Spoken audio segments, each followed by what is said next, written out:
to the Ag Policy Connection, brought to you by RealAgriculture in partnership with the Canadian Agri-Food Policy Institute. We're connecting the dots between the people and the policies that shape agriculture and farming today and into the future. Massive subsidies, carbon taxes, strict environmental regulations. Governments in many developed countries have implemented environmental policies that, at least on the surface and often deeper down below as well, make the playing field less even for trade. That's why farmers in many European countries have been protesting about not being able to compete with imports that don't face the same regulations that they deal with at home. It's one of the concerns about the carbon tax affecting competitiveness of exports from here in Canada. Also why U.S. lawmakers, for example, keep talking about tariffs on imports from countries like China.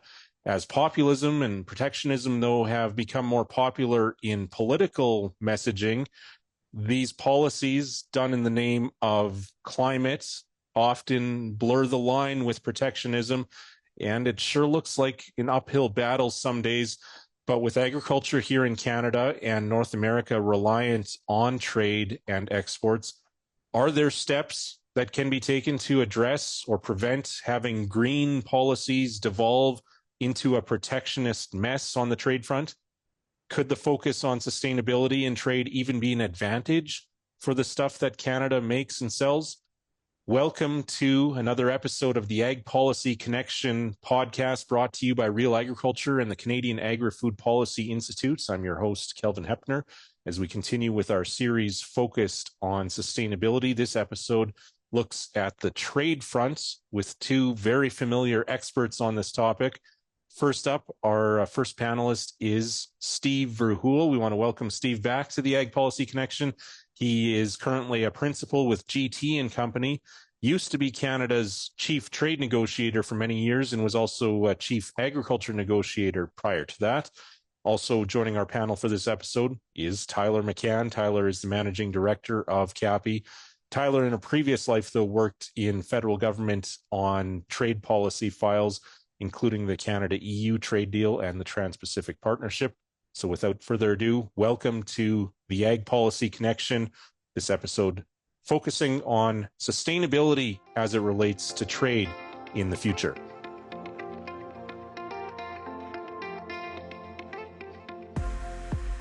All right, focusing on the future of trade from a sustainability perspective here on the Ag Policy Connection, we're pleased to welcome our panelists for this episode. We have Steve Verhoeven, principal with GT & Company, former chief trade negotiator for Canada.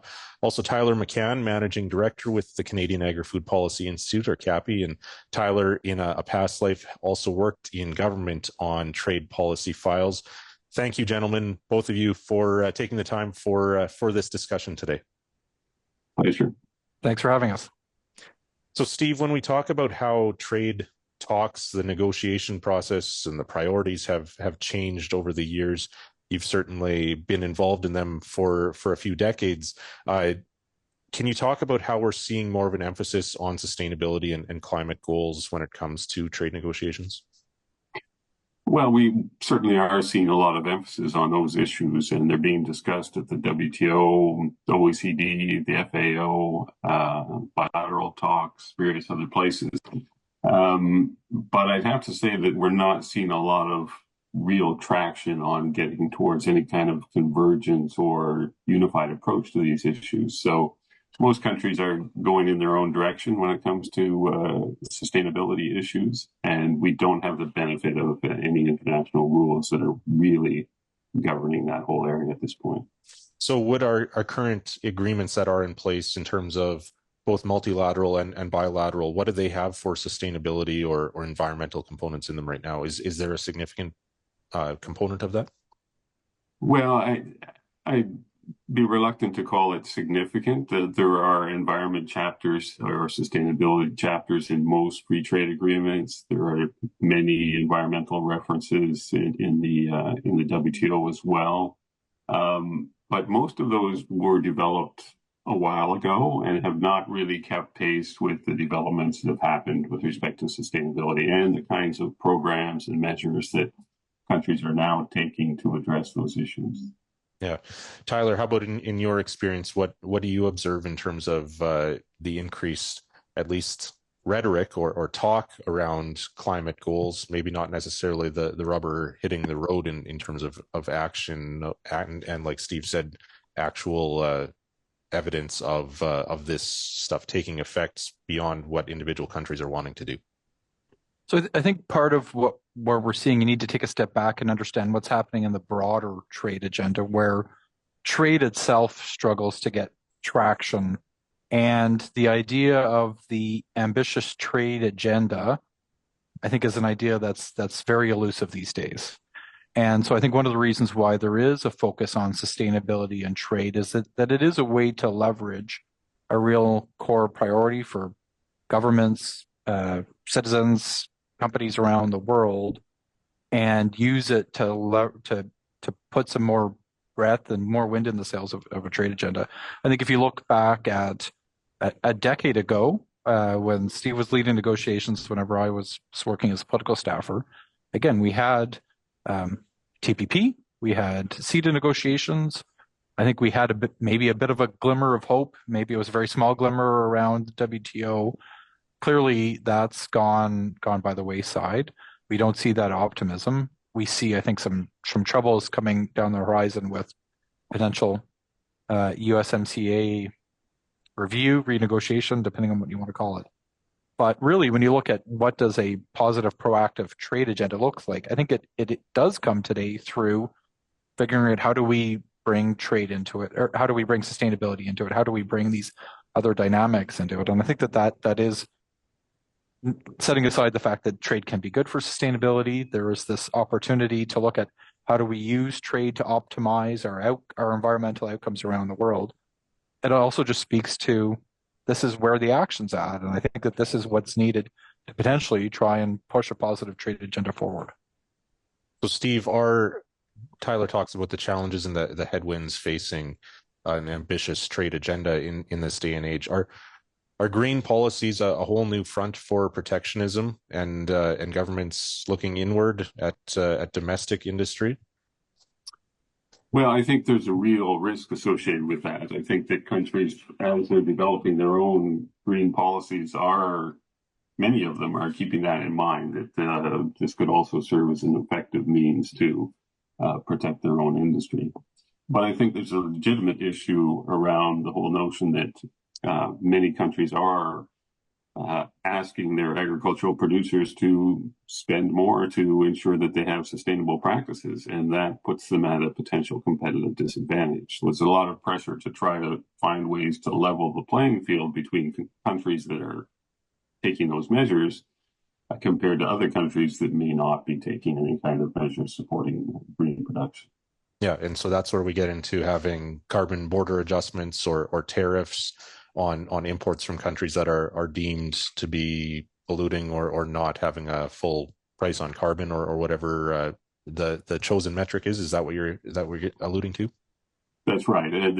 Most countries are going in completely different directions and different policy approaches, and when you're in that kind of environment where you don't have any kind of common rules or common policies that countries are pursuing, there's a lot more scope for using those measures as protectionist measures as well. So, Tyler, is that the U.S. and the EU driving things then in terms of those policies? Where does Canada fit into of course, as a mid-sized power in a lot of these areas, but heavily export reliant? I think the reality is it's hard pressed to see where Canada's driving much of a trade agenda today. Canada did play a role on the WTO and the multilateral side, convening the Ottawa Group. Again, I think it was a bit of a glimmer of hope around Canada's ability to show some leadership as a mid-sized power, but clearly the US and the EU play a very outsized role in this. I think if you look at what they're trying to do on sustainable steel, for example, they are really trying to set the terms of trade that may not be a border carbon adjustment. I think the EU's ahead on its own right now on a border carbon adjustment, but it would be quite a breakthrough if you could get the EU and the US to agree on what does sustainable steel or low carbon steel look like. clearly that is being used as a protectionist measure against China. I think that is the not so naked kind of backing for what they're trying to do there. But even then, their inability or their challenges to get a deal to date, I think it's been 3 years since they announced the commitment. Their challenges translating that into actual set of standards speaks to the complexity. On agriculture, it's a lot more nebulous. As Steve says, there's a lot of different directions, a lot of different things happening. I don't think that we have that quite that same focal point that the US and the EU do on the steel side. In part, I think agriculture is just trickier. Agriculture has been the bane of progress, or the reason for a lack of progress on a lot of trade fronts. Steve cut his teeth as a ag trade negotiator. He can tell more of those stories, but agriculture trade rules are complicated on a good day. Agriculture trade sustainability rules are that much more challenging to try and navigate. Care to comment on that, Steve? And maybe you don't need to show all your scars, but a bit about how what Tyler refers to with ag being nebulous and often being the one of the last issues that gets addressed in trade talks when they are even successful. Well, yeah, agriculture is usually both complicated and sensitive politically in most countries, so that makes it all a bit difficult. But I think we're really stuck at the moment with not making much progress anywhere. Tyler mentioned the U.S. efforts on a global arrangement for sustainable steel and aluminum. Those are bilateral discussions between the U.S. and the EU, but they're essentially stalled. They're not able to converge on a path forward, and the EU has gone in their own direction with the carbon border adjustment measure. I think what I'm seeing more and more is countries thinking about taking more of a regulatory approach. So there's provisions in the agreements that talk about non-product related production and processing methods. So when you get the same product coming across the border, looks the same, has the same function, everything else, but may have been produced in less sustainable ways. Some countries are saying that that's an avenue for putting restrictions on those products because they're not as sustainably produced. So that's a new area where I think countries are starting to explore, and certainly Europe is going down that direction. So, Tyler, from an agriculture perspective, if other countries, especially our export markets, are implementing those types of requirements based on how something is produced, are we potentially in an advantage situation here as a Canadian agriculture industry with our exports and the carbon intensity scores that they have and the sustainability story that we have as a country? So I think there's a big difference between the theory and the reality in this situation. And I think theoretically, we should be in a really good position. I think we have this growing body of evidence that speaks to the low intensity that many of our products are produced with. But the reality is we don't have the systems necessarily needed to demonstrate that performance from a credible regulatory perspective. I think that we also deal with this mass of different definitions and approaches. So the approaches that we use to calculate our emissions footprint and our performance are going to be very different that others use, and how do you translate what we see as an advantage to an advantage that's broadly recognizable and would meet the standards that are needed to get access to the EU or some other country is a tough challenge.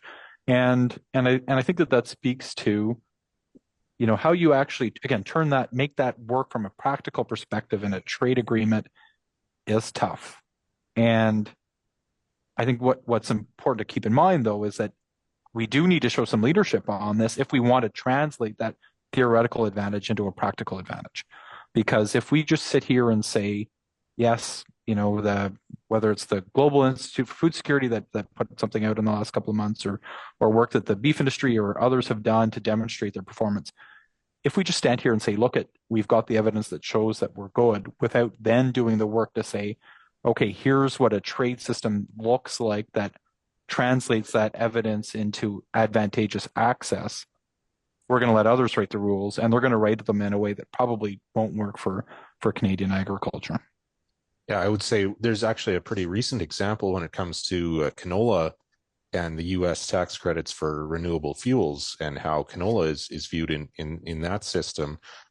Steve, do you think there's and it ended up, at least so far, the canola industry in Canada says there's more work to do in terms of having that carbon intensity score where it ranks in the U.S. system lowered. It wasn't as low as what the canola industry thinks it should be or could be. Steve, what do you see as the role of government, or what Canada should be doing here in terms of proactively, like Tyler says, addressing and preparing, having that, whether it's data collection, having protocols in place? How should Canada go about approaching that? I guess maximizing our market access into some of these markets that are putting sustainability criteria in place. Well, I think we really do have to focus on trying to get some coherence in approaches and ideally some rules in place that will govern this area of trade, because as Tyler says, many countries are taking different approaches, and many of those approaches are aimed towards achieving the same objectives. They're just different ways of getting to it. So we've got to have some approaches that recognize that there's more than one way to achieve the results that are desired. And just because a country's exports are not following one approach doesn't mean they're not equally sustainable by means of another approach. So there really has to be some broader discussions among countries to land on approaches to what is going to be acceptable and what is not in terms of any potential measures at the board. So, but I think, yeah, go ahead, Tyler. Yes, sorry, Calvin, but I think that the other reality is that we spend a lot of time thinking about this from a market access perspective. How do we reduce kind of that burden at the border? How do we ensure that our sustainable products can get into another country that has set its own standards for sustainable products? And a lot of that can and hopefully will be achieved through bilateral trade agreements. But there's this flip side around sustainability as industrial policy and the incentives that other countries are using to advance it, that has a direct connection to that trade dynamic as well, right? One of the great successes of the WTO and that evolution in multilateral trade was rules around domestic support for agriculture. But again, at the time, environmental programming and subsidies were seen as that they were in the green box effectively. If you're going to do it from an environmental perspective, there are no rules. You can spend as much as you want. And I think as countries more increasingly direct environmental investments and government subsidies and government programs into that environmental side, they use it as that industrial policy looking at investing and growing their sector. We do need to also find some way to try and level that playing field as well, because I think we see this across a number of different sectors. Trying to compete on that sustainability as industrial policy is tough. Canada's choosing to do it now on electric vehicles, for example, and we see how expensive that is trying to keep pace with the Americans. The Europeans are struggling with trying to keep pace with the Americans on it. How you bring that into that multilateral perspective and put some rules in theory around in domestic support and industrial policy, again, that's an important part of the trade agenda that does also get missed when we're really focused around what does that market access side of the trade agenda look like. So, Steve, does this lead Canada to become even more aligned with the U.S. ultimately, or do we have other countries around the world that we could create a critical mass in working together with in terms of having some of these definitions and criteria aligned? Well, I think we're inevitably needing to be aligned with the U.S. on many of these issues, and this is an issue that will be discussed at the 6-year review of the CUSMA coming up in 2026. The USTR, Catherine Tai, has already flagged that as an issue. But I just wanted to come back to the point that Tyler made. I think we're really spending a lot of time focusing on market access issues as the most immediate concern. Are our exports going to be blocked or are they not? But the whole other element for this is what kind of subsidy disciplines can we have in terms of what countries are doing in those areas. And that's probably of most interest to developing countries because they're not going to be able to go as far in terms of meeting the market access restrictions they might face for sustainability reasons. But they should have some assurance that some of the money being spent by developed countries is not causing further distortions to their interests in particular. Is there an appetite for that concern these days? Well, that's part of the problem. I think developing countries are feeling that all of these measures in relation to sustainability that are being discussed are largely a pretext for protectionism because they can't afford to spend the same kind of money to pursue sustainable practices as developed countries can. So it's becoming a bit of a developing country issue too, which is going to complicate the issue. But at the end of the day, all countries have to get to the same place eventually. We're not going to solve climate issues by only a few countries achieving their objectives. We need to have the world moving in that direction. So lots of complications to that. Tyler, how do you see that unfolding in terms of where Canada fits globally, whether we have to cozy up to the US even closer to not get left out in terms of our main export partner and customer? Where do you see Canada fitting and including in terms of those developing countries around the world? Again, I think that there's a couple of different dynamics that look at this. From a market access commercial perspective, we need to be aligned with the United States. We need to make sure we're competitive. Our domestic policies are there. The potential with a UMCA CUSMA review it looms large over all of this. But I think if you go back in Canada's history, and we talked about Canada showing leadership, Canada, from a trade perspective, does the best when it can bridge that gap between what's happening in the US and what's happening in Europe. When Canada can work with allies, potentially, the Japanese, the Australians, some of the European countries, and then some of those developing countries to develop a set of rules that work. I think the leadership from a trade negotiation leadership perspective works when we can be everyone's friend, right?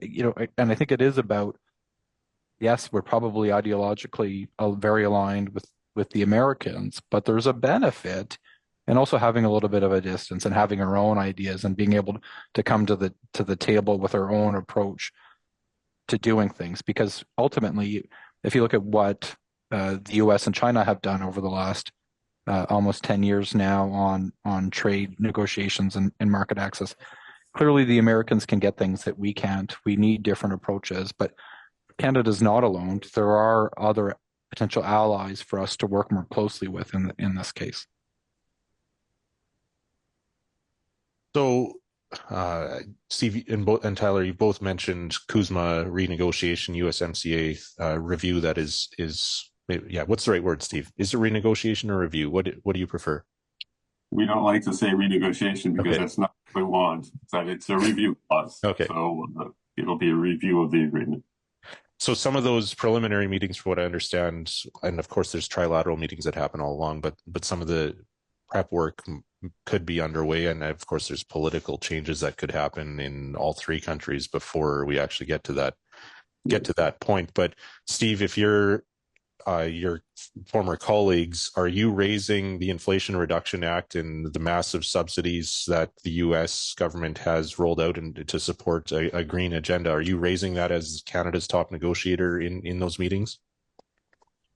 I think it has to be on the list, yes. Not so much an agriculture issue, but it's a real burden for Canada with respect to areas like critical minerals, where the U.S. is just drawing all the investment towards U.S. production, U.S. jobs, U.S. investment, and that's causing difficulty for us in developing our own critical minerals.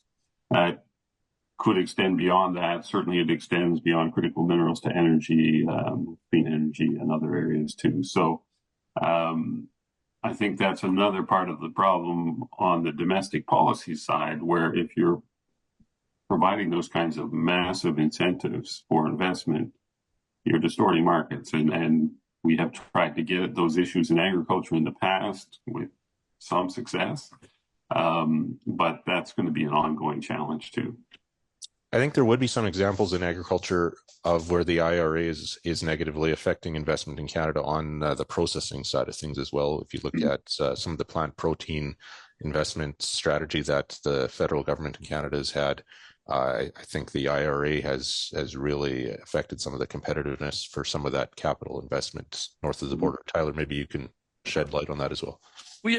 So I think that certainly, and again, we talked about biodiesel, some of the plants that have been looked to be built in Western Canada where those dynamics are playing out. And I think one of the areas, though, where one of the realities of the potential that the review of CUSMA becomes a renegotiation of, becomes this new NAFTA 3.0 is just this reality that it will likely suck all of the oxygen out of the trade agenda. And Steve, I don't know how kind of your thoughts around what this looms large, but again, I think that the reality from a sustainable trade agenda is that you will only have success if some resources are invested in this, right? We need the kind of the mental resources to come up with the ideas, but we also need kind of the resources at the civil service level and at the political level to take those ideas and then sell them and advance this agenda in a meaningful way. But the unfortunate reality seems to be that we have a hard time doing more than one thing at once. And I have to assume that even if we were able to come up with a really compelling sustainable agriculture trade agenda, if the U.S. administration does say, actually, we want to turn this into a renegotiation, probably that takes a lot of the capacity that we would need to sell kind of our vision on the other side away from it. I don't know, Steve, if you see that the same way. Well, I think the U.S. has talked about, they've talked about some difficult issues that would be discussed in the joint review, dairy among them. But they've also talked about how we need to pursue some common approaches when it comes to the green growth agenda. So I think there's an opening there, and I think we can make something of it, but we need to steer the U.S. towards looking at a North American approach to these issues on sustainability and climate growth because and clean growth, because the U.S. going it on its own, as it has tended to do of late, really introduces further distortions between the U.S. and Canada, the U.S. and Mexico. But if we have more of a North American approach and how we're going to approach this, in part potentially at the border, in part with respect to how we develop those sectors, that would be a far better agenda for us to pursue. How much does political uncertainty factor into how negotiators approach this at this point, Steve? Or is there any point in having some of these conversations not knowing who's going to be in government here in Canada, who's going to be in government in the US or in Mexico, and in terms of what their priorities are? Or do you see political priorities aligning enough that there can be some productive discussions at this point? Yeah, my own view is that we should be pursuing those discussions now. I think that in Mexico, their election's coming up on June 2nd. I don't think we're going to see a real change in policy, given that the candidate most likely to win is most likely to continue with López Obrador's policies in Mexico. In Canada, we'll have an election before the review.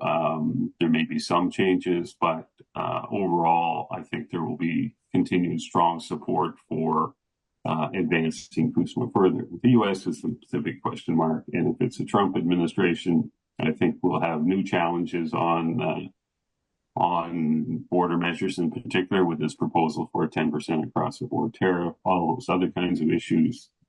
If it's a Biden administration, we'll still have the challenges of all their investment incentives that are drawing investment away from Canada, but we will have a clean growth agenda that we could perhaps pursue on a North American basis.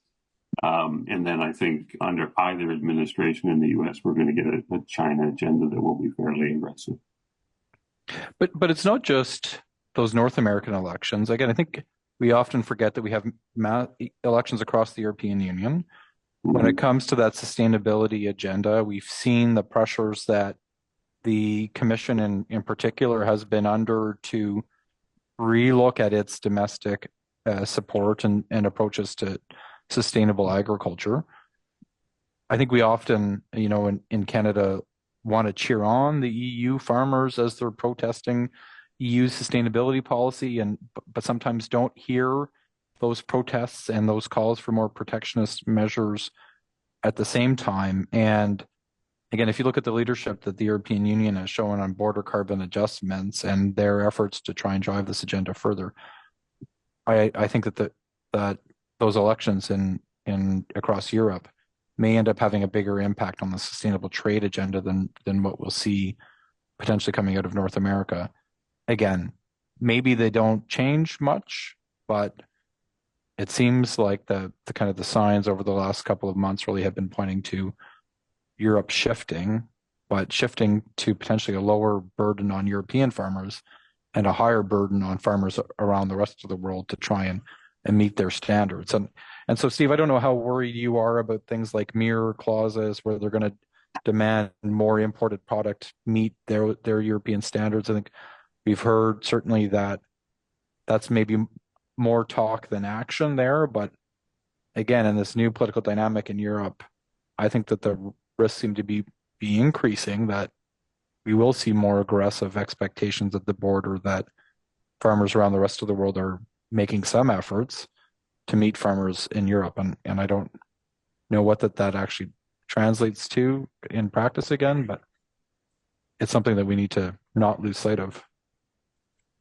Yeah, no, I think that is a big risk, and I think it's particularly an issue in Europe because European farmers are saying you're forcing us to take all these actions to improve our sustainability picture, and you're not requiring imports to do the same thing. There's a lesser version of that in the US, even in Canada. I've been hearing that from time to time, that, some producers are facing imports of products from countries that are not doing much on the sustainability side at all, and they don't think that's fair, given that they have to have the extra expenses. So it's a broader issue. The EU is in front on all of this, and I think probably the biggest threat in terms of how we manage to get over those hurdles. But I think it's a broader issue too, when it's really splitting countries. Tyler, would the end of consumer carbon tax in Canada, would that hurt our export access into some of these countries, or would we run into more barriers on agricultural goods, do you think? Well, so I think one of the challenges or one of the realities with the border carbon adjustment, which it would be I think the most direct consequence or area where this is impacted, is that border carbon adjustments typically don't get talked about in the food context. And so I think if they were, and if the countries were really asking for a lot of it, the loss of, again, we refer to it as a consumer carbon tax, but it impacts a lot of industrial sectors as well, and a lot of small businesses across the country. So I think that there's a bit of a misperception, but it potentially could be an asset demonstrating that we are making equal commitments around the world. But I think one of the struggles from a border carbon adjustment perspective and on many sustainability measures is how do you draw that equivalency? Because the US doesn't have a similar measure, but the US could potentially compel others to meet its level of commitment and action. And how you translate their level of commitment and action to some equal measure that can be compared to our level of commitment and action is tough. But again, I think the reality is that that's probably not as much of a reality on agriculture and food products as it is going to be for steel and other more emissions intense sectors at the end of the day. Fertilizer might be on that list too. Yeah, fertilizer's different, but the fertilizer producers they're still going to pay a carbon tax even if the consumer tax goes away. Steve, do you have thoughts? Well, yes, I think that if we move in a different direction that we've been going, that does introduce new issues with Europe in particular, particularly if we got rid of the carbon tax to some degree. So there would be a reaction from Europe. I think with the US, since they don't have a carbon tax, not such a big issue. But as Tyler says, the U.S. will be looking for countries to conform with its own approach on sustainability. So we get back to the really difficult issue is that since countries are going in all different directions, how is an exporting nation like Canada expected to tailor its sustainability profile to fit demands of all kinds of different countries? And that would be extremely difficult to do.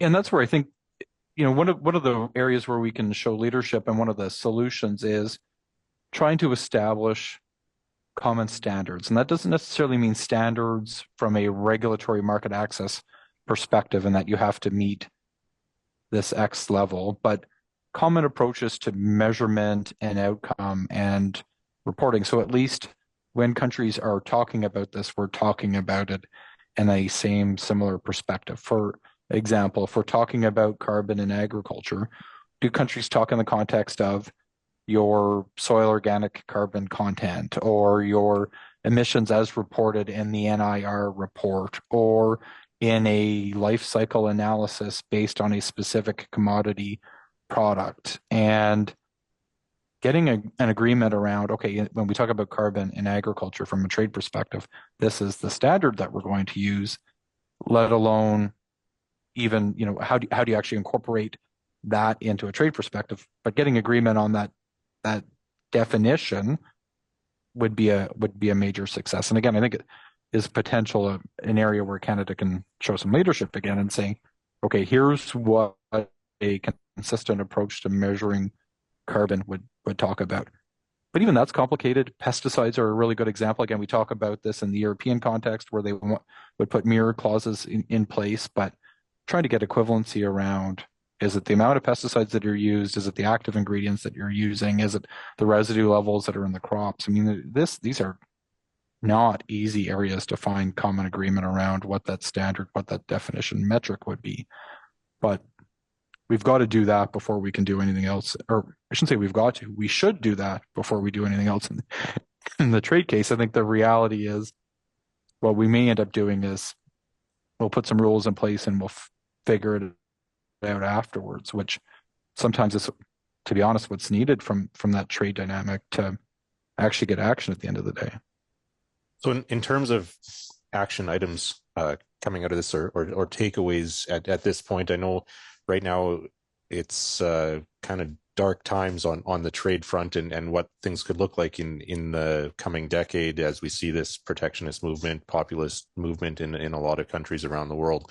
Is one of the action items here that Canada needs to invest in, like Tyler said, standardization, but also the actual support of market access, and whether that's, again, data collection or measurement or resources working on fulfilling existing market access rather than trying to sign new deals with the potential of new market access at this point, but actually fill the market access that we have. Steve, what are your thoughts on that? Well, I think that what we really need to focus on is trying to get some kind of coherence among countries and approaches they will take so that we can move in that direction. And I think then you can start to look at how all of your standards are fitting within that. But I think the essence of those kinds of new approaches has to be that there's more than one way to get to a sustainable outcome. And you don't need to be prescriptive about how every country needs to do the same thing. You can use different policies to get to similar outcomes. And that's, I think, what we need to start to get enshrined and get into some kind of rules so that we can have predictability at the border and you know what you have to achieve to get your products into a market. Is there leverage, though, or interest, motivation to have countries come to that agreement? And of course there is for Canada's sake, but in terms of convincing our major trading partners? Well, I think there certainly is among all of the mid-sized exporting countries like we are, the kind of Karen's group of countries and others. And then I think there's interest on the part of the U.S. and the EU. They've been working to initially try to get some kind of convergence between the two of them. But if another group of countries, including Canada, could develop some concepts that could be sold to the US and Europe too, then we're a long ways down that track. A lot of work, but it's just a matter of getting agreement on core concepts, not to, every single detail, but this is how we're going to measure or compare sustainability approaches when it comes to protection at the border. Tyler, what do you see as potential opportunities or areas that Canada should be pressing ahead on in terms, you've mentioned the need to collaborate on standards and agree on definitions and that sort of thing. Do you see practical areas where there should be federal priorities right now, or maybe even industry should be focusing on certain priorities? Well, so I think government and industry should both be looking at this with their respective unique positions, right? Like they are different. They're going to come at this different, but looking at so I think that in my mind, it's not possible. It's not realistic to think about this as in the context of something that's not going to happen. So I think it's worth coming at this in the perspective of sustainability will be incorporated into the trade agenda. If that is the reality, then how do we do that in a way that recognizes Canada's performance and that advances Canada's interests? We should not be afraid to come at this about, Canada first. The rest of the world does, and we need to think about it too. But we need to think about that in the context of, again, we need to find ways to do this. We need to reflect sustainability and the performance that we have today and the outcomes that we deliver today into those trade agendas. I think the solutions that government develops are likely going to be different than the solutions that come out of the private sector. I think one of the interesting dynamics that plays in this here is private companies and private businesses and value chains are dealing with these standards and these definitions and these issues outside of the regulated market access space. And one of the potential solutions is, how do you find ways to incorporate those voluntary approaches being led by the private sector into the market access negotiation? But first and foremost, it is how do we come up with what those solutions are, and how do we further advance that? That's not something that I fully understand today, but what seems to be clear is we need to have a more thoughtful, deliberate, open dialogue around, okay, how do you actually do this, and how do you do it in a way that works for Canada? Steve, final word to you then in terms of how we move this forward as a country. How does Canada, I guess, gain that momentum both internally, domestically? It has to become a political priority or remain a political priority, and also on the multilateral scene when it comes to working with those like-minded, export-focused, middle-sized countries. Well, I think if you look at what's happening at the WTO now and the trade and environment structured dialogue that they're having, they're hearing a lot from countries about the kinds of actions they're taking to address sustainability. I think what needs to be done next is to take those kinds of approaches that are being followed and develop some common standards around all of that would allow you to meet a sustainability threshold that would work as far as getting products in the market. So I think Canada's role should be to be looking at that landscape and starting to think about how can you develop something that's common across those different policies and would serve as a means to harmonize or at least bring some cohesion to this. I think domestically it has to happen as well. Across different commodities, there are somewhat different approaches. We should be looking at how can we come up with those similar kinds of thresholds for standards that would apply across different commodities. So a lot of work there, but all of the information is out there. It's a matter of figuring out how to put it into a space where it's going to be functional as a common standard. Kelvin, if I could ask one last question to Steve, because I think if you look back at how we got to the WTO agreement and got through the Uruguay round, it was in part because things were bad and things needed to get better. Do you think, how much worse do you think things are going to get from a sustainable trade perspective before we have that crisis that encourages action. Unfortunately, I think it's going to have to get a fair amount worse. And I think it's complicated further by all of the geopolitical tensions that we're having now between countries and regions. We're not all pushing in the same direction on these issues, which makes it so much harder, which is why there needs to be an effort to get a critical mass of countries on the same page and then try to spread that outwards to others. But even that first step is a challenge because of the divergence even among like-thinking countries. So we've got to take it as a stepwise approach. First, get convergence among like-thinking countries, and then try to expand that approach outwards. Not an easy task, and it's going to take a lot of focused work. But most importantly, some countries are going to have to take the lead on pushing this. Yeah. I think that's another episode, Tyler. We should do an episode on what drove that cohesion and the momentum to actually establish the WTO and have that era of a movement towards free trade around the world and how that benefited people around the world. Certainly something that we could talk about for a long time here. Well, and again, I think we lived through like 25 years of quote unquote peace from a geopolitical trade perspective. I think we've forgotten. It's before my time, right? Like we've forgotten how bad things were, and I think that makes it easy to slide back into some of those nasty old protectionist habits.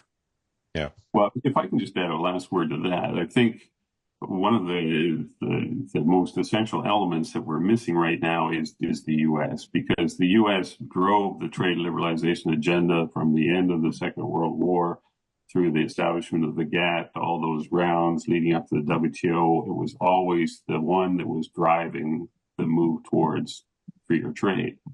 They're not doing that anymore. So who is thinking about driving trade and managing to incorporate the sustainability issues? There's not a real champion out there right now.